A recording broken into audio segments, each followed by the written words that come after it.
what are some of the biggest obstacles that you face in your teaching career and how did you overcome them?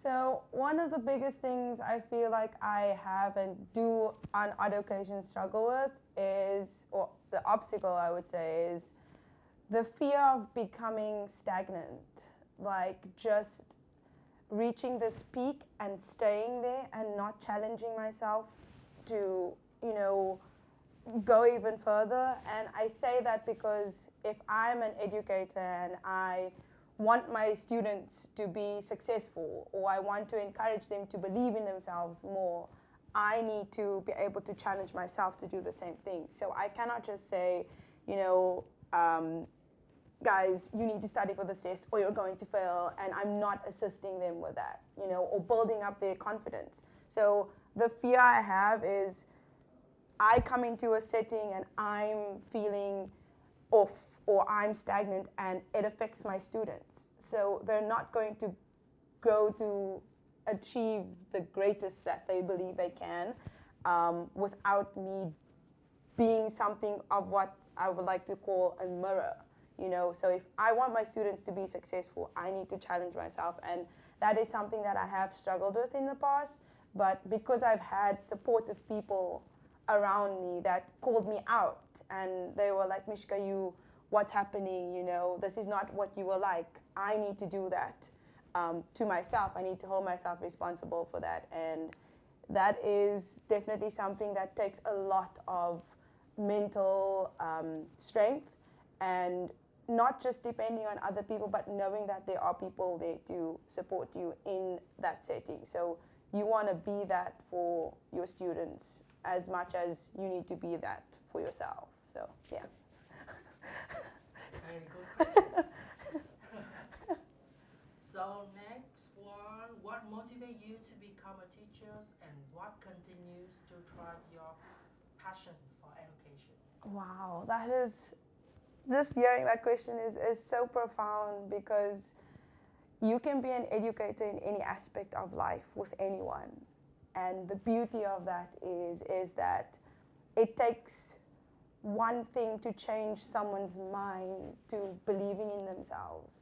And again, taking from personal experience, when I was at school, it was as if I had a handful of teachers that really, really inspired me and looked out for not just my academic aspirations, but my personal, you know, emotional and spiritual success. And I took that and what I've been almost used as a mold to figure out my own path in education. And I've found people, met people that have just shown me that what I'm doing is working, because I have not many students, but I've been teaching for a while now, and to see where those students are now, it has been an absolute whirlwind of, how would I say, just pride. I'm just very proud of what I've been able to see happen. Like just being on the sideline, witnessing, you know, people that you've encountered and assisted. You know, it's not as if I've done everything for them. We've given them the tools, and they've used it to the best of their ability. And for me, that's what keeps me going. It's not just a job for me anymore. You know, at the beginning, it's like, oh, this is a job, you know. But now times are changing, and people need this upliftment to be better, to be themselves, to be the best that they can be. And we are just there as an agent to change, and change in a good way. So it's something I'm very, very proud of. Another good question.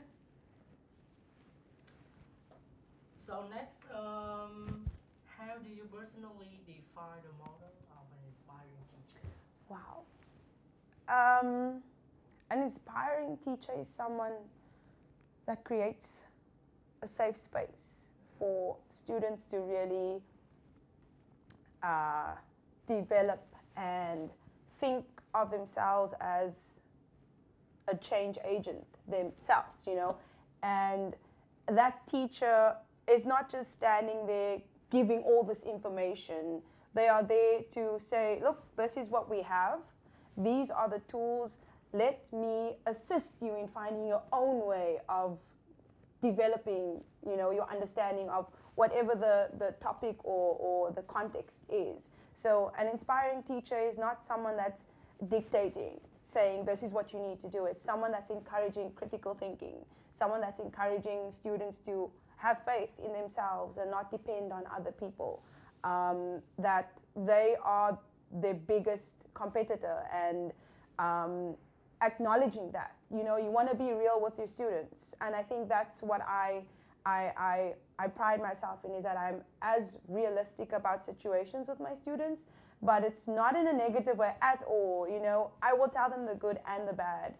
Something I didn't have, again, growing up, not as much. And another value or personal value that I have within that is my parents. They've really taught me to, you mess up, but you need to figure out that. And that is what we need to be for our students, and I can't think of any other way to get them or my students to really believe in themselves. That for me is, it's one of the most magnificent feelings or things to witness, really, is them really breaking out of their shell. And that's what you as a teacher need to do. You don't want to keep them, in that shell. You need them to, like, such a cliche, it's like a flower that needs to bloom. So that's what we want. And when that happens, it's such a rewarding experience. Yeah.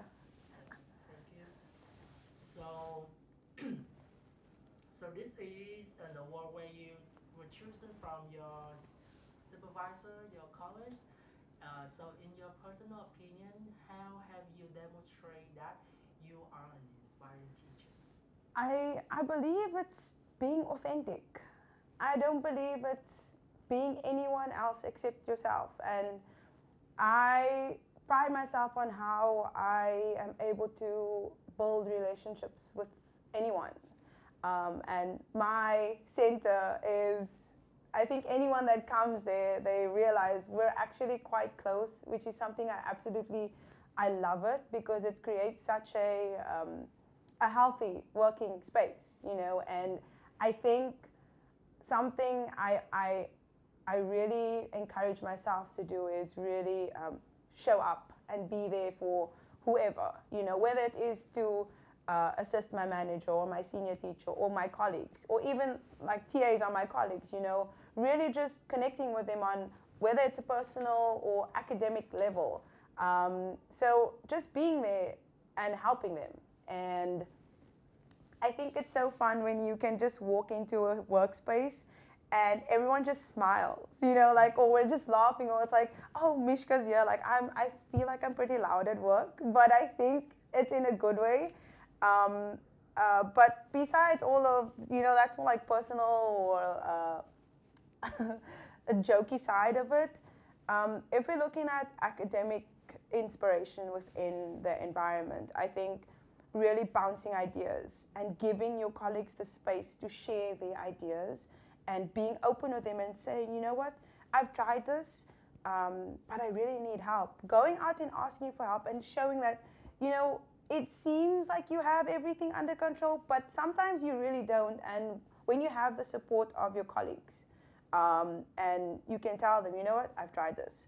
How can I, giving them that space to share. And I think that is like you telling them, you know what you're doing is great. Like, share, tell us, we all want to know, and no one's gatekeeping anything. And I think that, for me, is how I feel I've really carried being an inspiration, I guess, and acknowledging people's feelings within the workspace is so important, because we cannot have like a good work relationship if I'm cold, or we need to like feel that we can be safe within the space. So yeah, I guess.